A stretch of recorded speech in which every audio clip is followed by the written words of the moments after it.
This is another lesson, and essentially this module is exposing us to aspects of thinking now in a broader perspective. We have seen climate smart practices, but now how do we improve process in different systems? And that constitutes what Prof has set the stage for, value chain. So in this case, we are going to advance more about food value chains, and this constitutes the way we handle the process right from production. Trying to produce, trying to have their produce to the market industries processing products, and doing what you've been discussing here about transforming the product into a final and better product that is improving the value of whatever is produced in the farm. So we're going to look at all these processes as we launch and look at our aim. So this is basically what we have looked at, and maybe critical aspects that we're going to look at is looking at how we apply CSA at different levels or different levels of production, that is value chain. Then how can we enhance productivity in those respective levels as far as value chain is concerned. And then, of course, because we've mentioned significant aspects of inclusivity and equity, we'll touch on some parts of better involvement of vulnerable groups in these processes. And we are going maybe to brainstorm and ask ourselves that which business would you probably think of where you're seated, and how involved do you think you can be, given that we have a platform and there is an opportunity. And so it will be more of an interaction session and learning session, and just finding out whether there is something in mind you would think a youth can engage in. And then we shall move. We shall have ended our today's session. And so basically that is what we are going to learn: how to integrate the practices, how to promote these inclusive mechanisms, how do we engage them. And we're going to center on three, there are three conditions, enabling conditions for a farmer, or for one that wants to do agripreneurship, as we learned from the very lesson 1 of the day. And maybe just as a reminder, because someone might have forgotten, we mentioned something about policy, mentioned something about gender, then mentioned something about finance. So how do we enhance this? How do we integrate all this so that a farmer can benefit from policy changes that support CSA? A farmer can benefit from inclusivity, courtesy of equity, that is gender aspects and involvement. And then how can they raise funds, enough funds for their various scale farming? Then with that, we'll have a broad framework to discuss this. So let's get started, shall we? This is the same story we've been talking about. We are just reminding ourselves as we set pace. Why are we adopting these practices? Bottom line: increasing productivity, enhancing resilience, and reducing emissions. Remember, this is what we discussed in our previous modules, that as we do these practices, our main aim is, 1, I want to maximize on what I have to increase productivity. 2, I want to reduce the wastage that has been there, and therefore I'm trying to deal with climate crisis. Then 3, I'm trying to enhance resilience, trying to survive where I am. Yeah, with the resources that I have. And so in so doing, we shall have responded, Bishop, we shall have responded to environmental factors, inclusivity, and all those aspects. And so this reminds us of the key practices that we've been learning about. And it's actually a repeat of what we've been doing, but it helps us set the stage and helps us to prepare and think in a wider perspective, finding out how can I now integrate these sustainable practices now in a broader perspective, and how do they help in different stages of the food chain, value chain. I don't know whether there is a video there. Maybe you can take a minute or two and look at it. Then because it will help us to enhance our discussion as we as we move to the very material,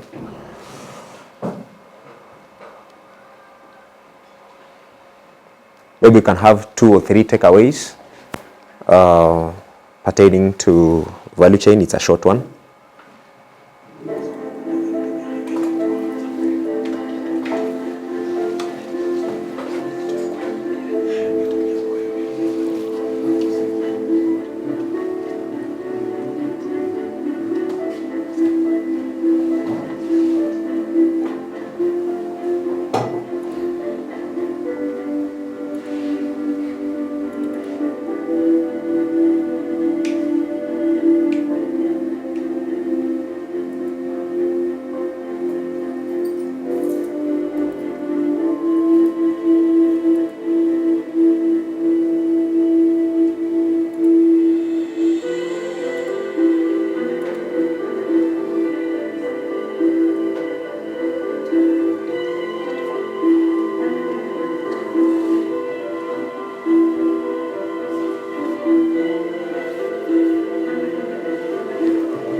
Okay.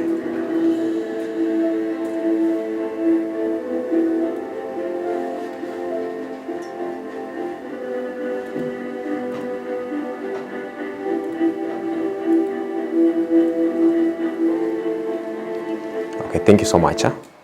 Now, it is a very brief presentation, but it has a lot of content summarizing the efforts that are being done by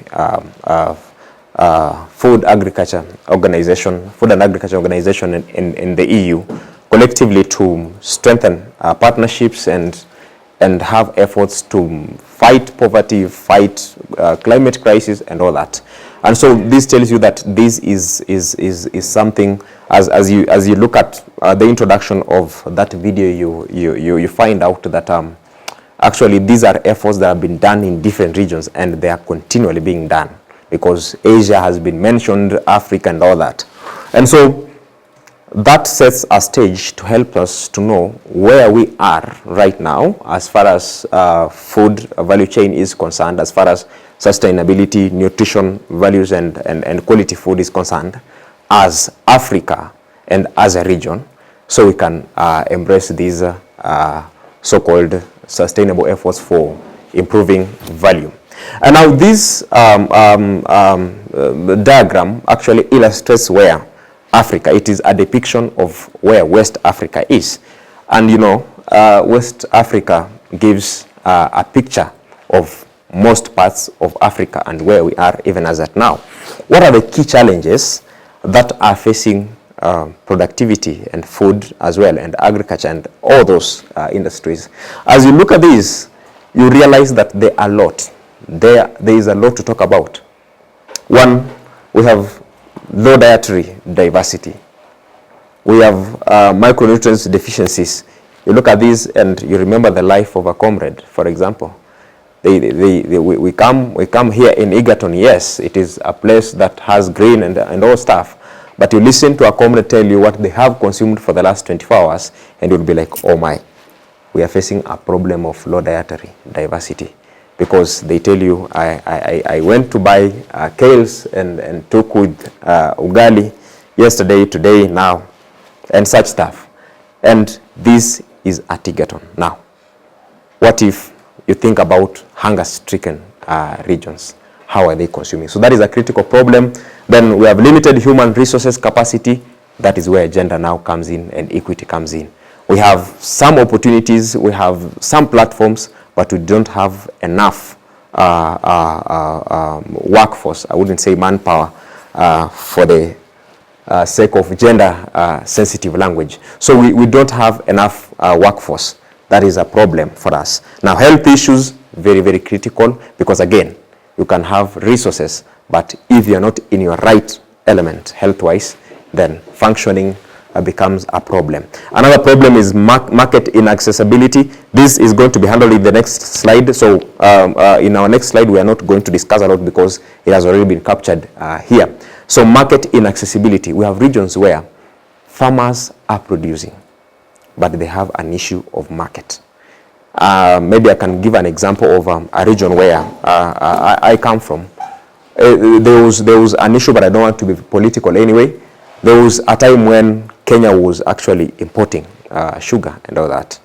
But then I would see farmers on the ground having overgrown sugarcane because they don't have market for their produce. How do we help such? So that should be in our mind.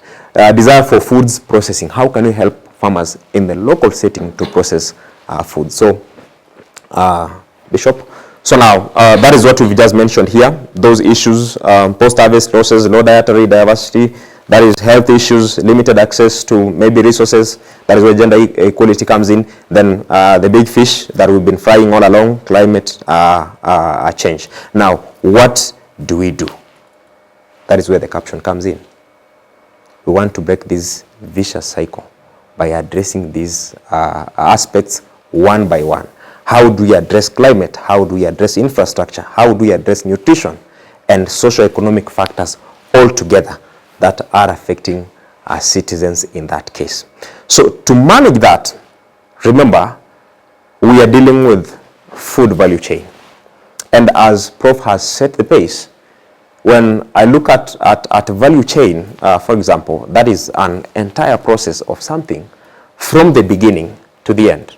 Now, put it in this perspective. We have food that is involved, but then we are starting from farming itself, producing itself, and then there are processes that are involved, then the final process, which is consumption.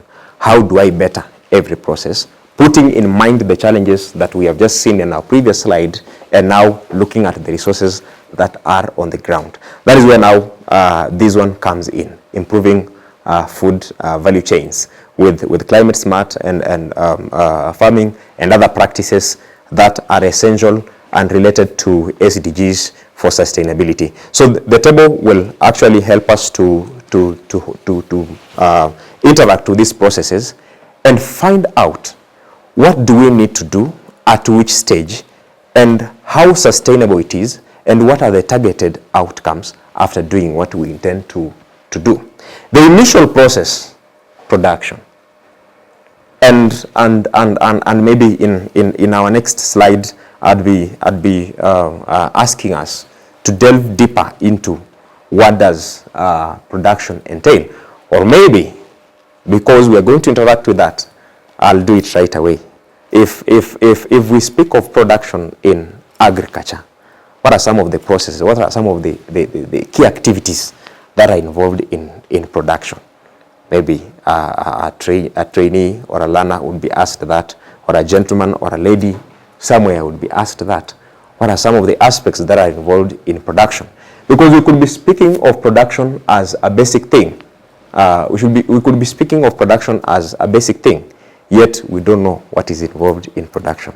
So, Bishop, will you set the stage? Some of the activities we do in production, basically.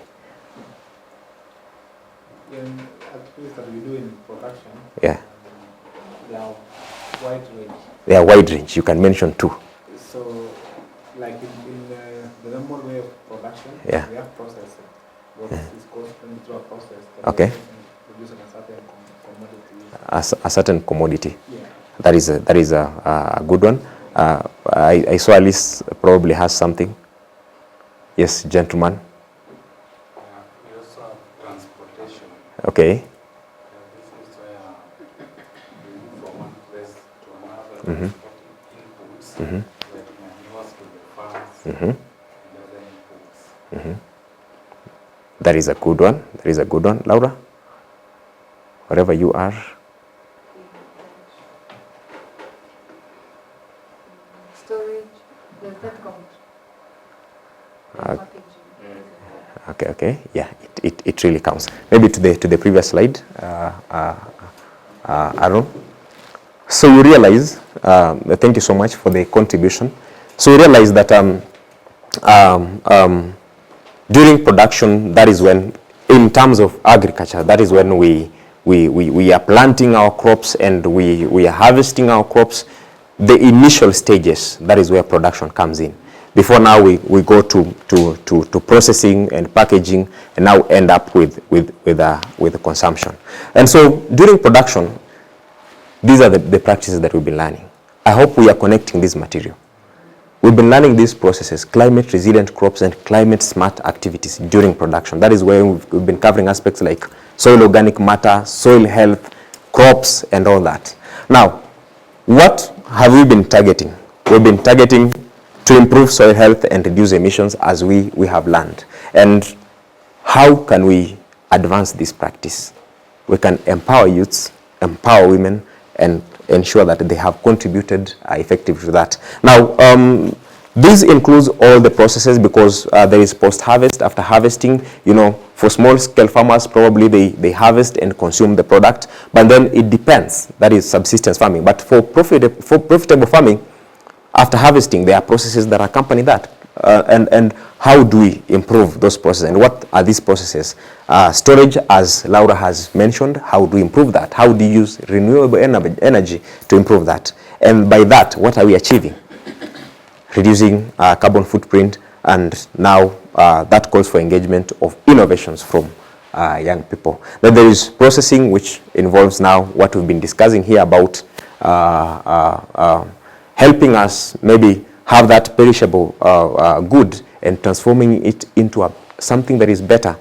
For example, what we've been mentioning in groups, having the tomato make tomato paste or tomato powder, which can have an extended shelf life relative to the good itself. Now, during those processes, what are we targeting?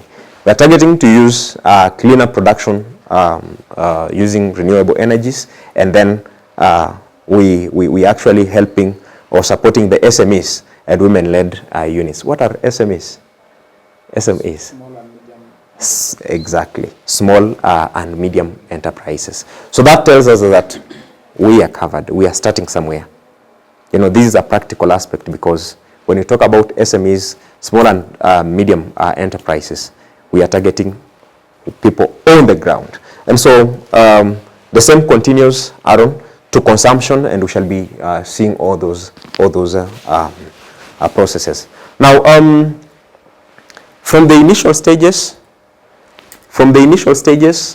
we've been learning this, and we don't have to do a repeat of this, the agricultural inputs and all that stuff in production. But there is a critical aspect that we're going to learn, maybe about sustainability at each and every stage, Aaron.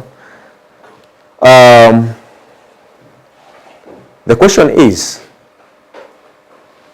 during production, because this, as we have seen, the 5 stages from production, post-harvesting, now processing, and then now maybe we're selling and retailing, and then to consumption, to the last person. Why would we focus on improving value during that point? Why would we focus on minimizing losses at that point? Because this is actually about food value chain and improving distribution. Now, that brings us to the question of improving or taking care of every resource that is available, reducing losses, that is in food losses. So we're going to look at a schematic diagram, maybe in the next few slides, and we're going to look at the diagram that actually explains all these post-harvest and harvesting practices. I really don't know whether it's on the next slide, but okay, yeah, this is the thing. Now, because this covers a significant part of this material.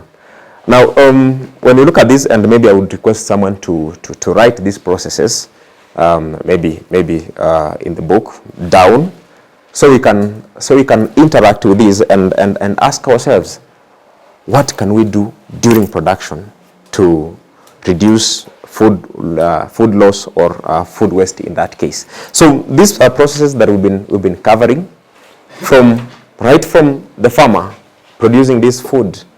We are producing using those practices, and then from there, what happens is they would want to harvest. Then after harvesting, they'll want to store. After storing, there are those goods that will need to be processed and packaged maybe into better forms. Then after that, they are now disposed or maybe made accessible to the market for final consumption. So let us write these processes so we can, because in the slides I won't go back. I won't ask Bishop to go back to this slide, because we have a couple of discussions on this. This is the question that I had posed. What happens at the level of agricultural production? You see, we need to really understand what happens at each process in order for us to know exactly what we are applying.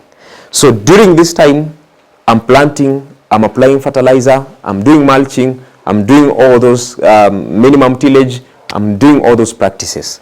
Then after my produce is ready, I'm doing harvesting. Then after harvesting, there is that handling that I do. Maybe drying, solar drying, and doing that so that I'm converting my produce into something that can be stored. I'm doing storing. Then for the goods that can be processed, I continue with the process as I go. Now, what is the focus during agricultural production, Aaron? The focus during agricultural production is maybe if we've noted those processes. I want to reduce loss of food during agricultural production. And maybe before I talk about food loss, there are two concepts that have been used interchangeably, and these concepts are food loss and food waste. You see, someone asks you what is the difference between food loss and food waste. Okay, assuming that that person is me, and I'm now asking you, what is the difference between food loss and food waste? Someone wants to try. Food loss? Yes. Is when maybe food, when it's spoiled or something, essentially that is not edible. But food waste is when you have in abundance any more than what is supposed, then you dispose. Waste. That is a good one. Food waste, where you have it in abundance and then you do not put it into meaningful use. Then food loss, she has actually attempted well that you during the initial stages you kind of misuse the food during the initial stages. Now in this context, food loss and food waste are actually defined in the same way she has done. If I don't manage my food very well and maybe don't have all the food or all the required food that I had to harvest to processing, then I have lost food. That is before processing.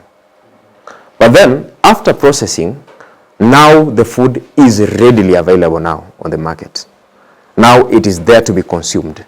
If now at that point I eat and leave the rest to be wasted, that is food waste.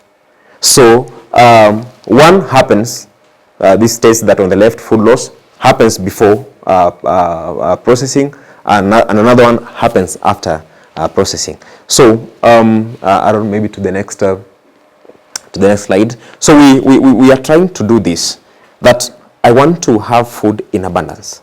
I want to maximize on the available food that I have.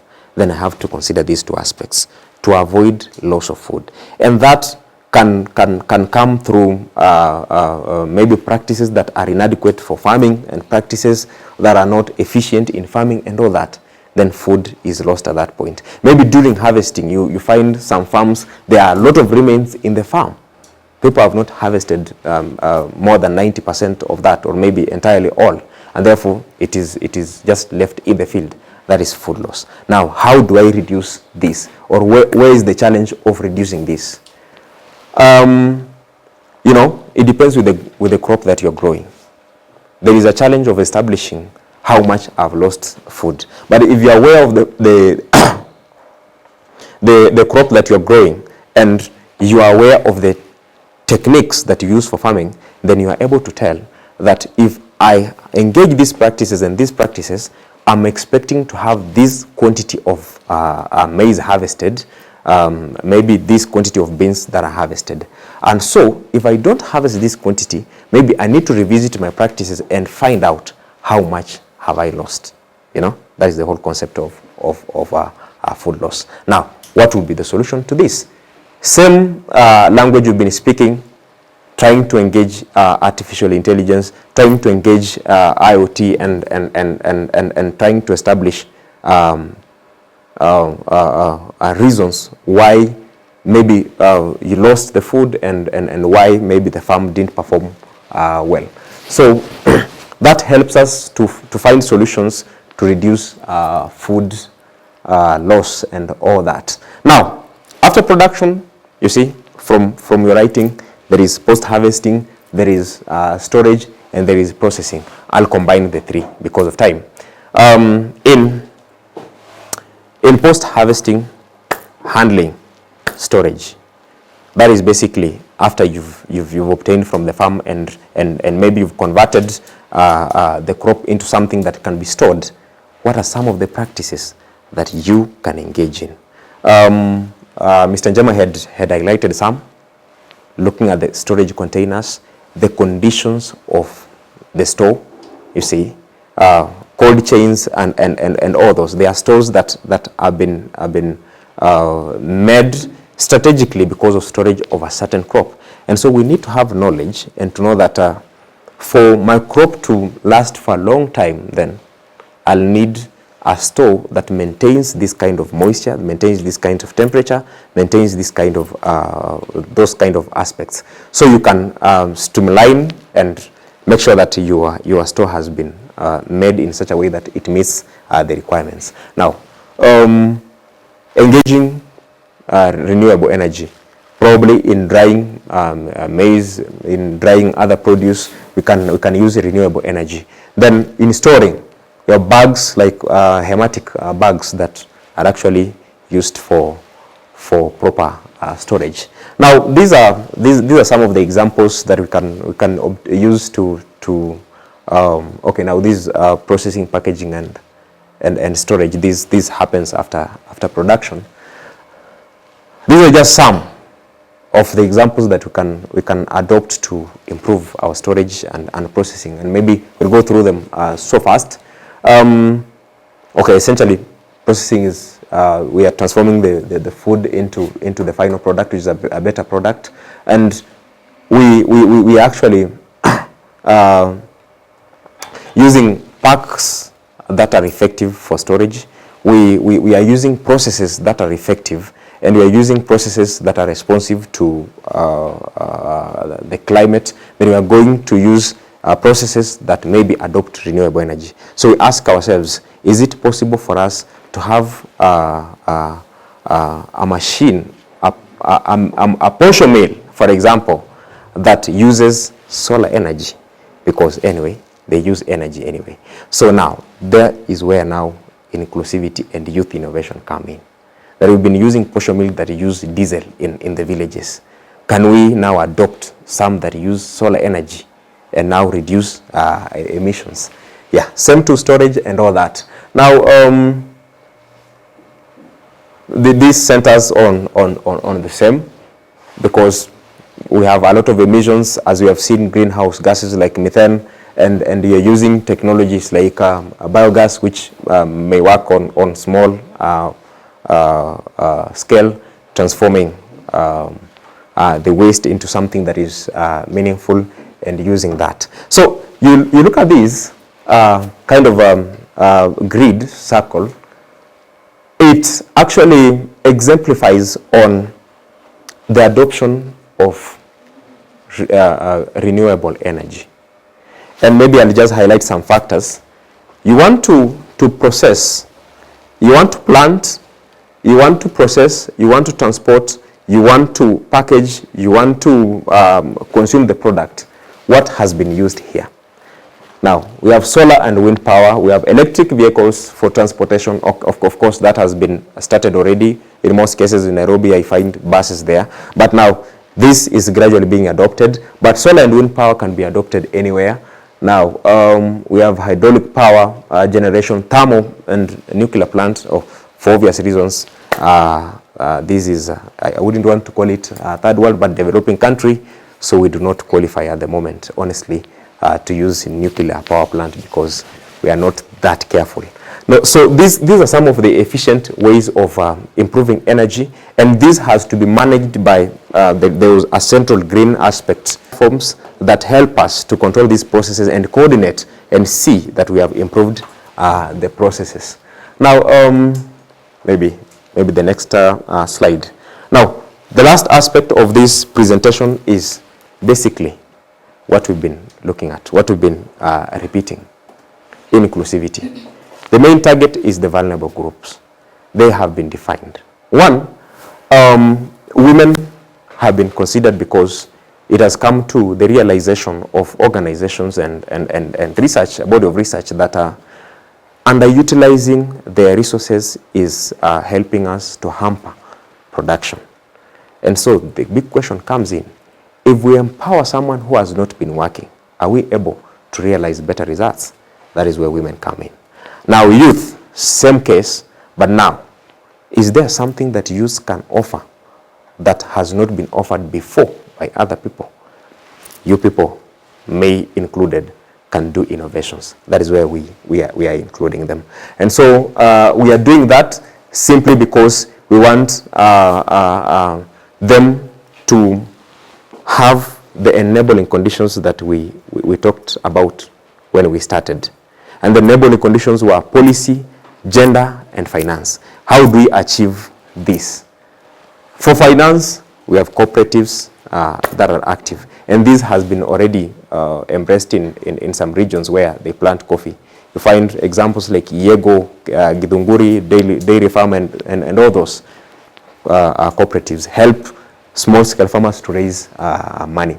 Contract farming for guaranteed markets. I've seen one in which farmers are helped to have their produce in one place and have someone to help them sell. There is a famous project that I'll use that is happening right now of avocados, whereby they supply seeds for you, give you directives for farming, and then you sell the produce to them because it is a ready market, and then it helps you to actually sell your produce effectively.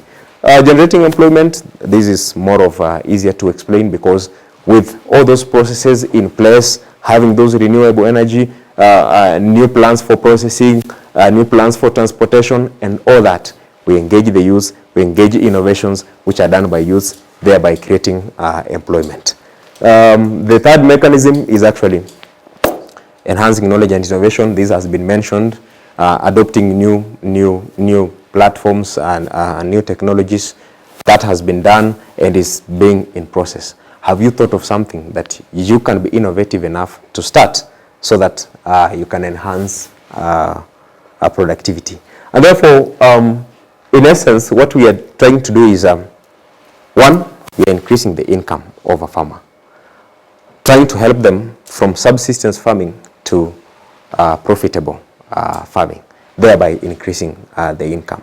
We want to think about agriculture as a profitable practice rather than something that sustains us. Then, of course, poverty, that is self-explanatory. Now, this has been tabled here. I won't do a repeat there. Okay. Now, maybe the previous slide, because it is very, very important to wrap up.